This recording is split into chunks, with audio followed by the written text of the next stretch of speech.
Hey, surprise! Today we are going to have a test and it's going to determine your grade for the semester. Wow! Okay, that would be kind of stressful for most people, and obviously, you know that's not going to happen. Today, though, I do want to talk about the structure of the nervous system and just kind of put together everything that we've done for the last couple of weeks. So, the nervous system has two parts. The peripheral nervous system is the periphery. It's everything that's outside of the brain and the spinal cord.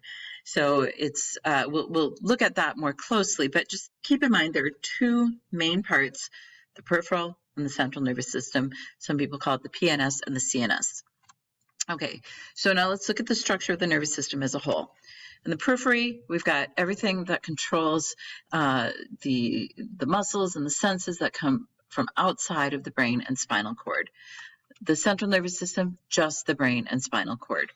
In the peripheral nervous system, this is divided into two parts.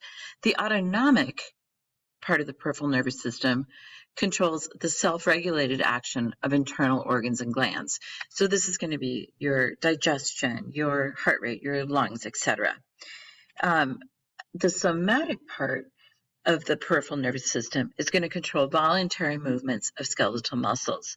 This contains sensory and motor neurons. So if you think about all of the ways that your body interacts with the outside world, the somatic part of the peripheral nervous system is going to be the part that does that. Now, the autonomic has two parts as well. One is called sympathetic. I say that it has sympathy with you. It responds automatically if you're facing an emergency. And I'll talk a little bit more about what that looks like in just a second. The other part is the parasympathetic. So you can call this your superhero, the sympathetic, or the couch potato, the parasympathetic. Another thing to keep in mind, like a way to think about the parasympathetic, is that it is the way for our body to rest and digest after sympathetic nervous system arousal. So rest and digest with the parasympathetic. Sympathetic, it's arousing. It helps you get the energy you need to get through an emergency. So what happens when the parasympathetic nervous system is at work is that's what we want to be at work most of the time. Okay, so we're going to have our heartbeat, we're going to have our respiration, our digestion is going to move on. But then if you have an emergency that happens, so let's go back to an example I've used, a dog comes running towards you and is going, you think you're going to be bitten by a dog. Well, then this message is going to come down from your brain to the adrenal gland, and it's going to stimulate the secretion of adrenaline, or what we call epinephrine and norepinephrine, and we've talked about this before. All of these things happen when we face an emergency, or when our sympathetic nervous system is aroused. So we're going to have our digestion. It's going to feel like you have like a rock in your stomach. Your heart is going to beat faster.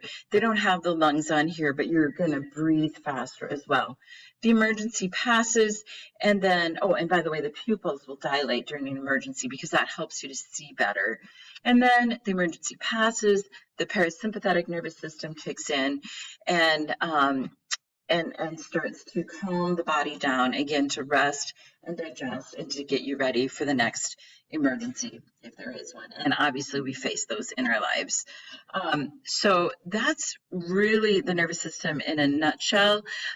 What I would encourage you to do is to read the textbook about this, and just really keep in mind, sympathetic is superhero. That's what's going to get you through the challenging times.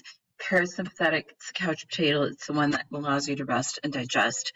Also, we're going to talk later on about how continuous arousal of the sympathetic nervous system can lead to illness in one's life, and can cause problems, heart problems, stomach problems, liver problems, etc. But we'll get to that in a unit. So other than that, have a great day, and I will see you soon. Bye.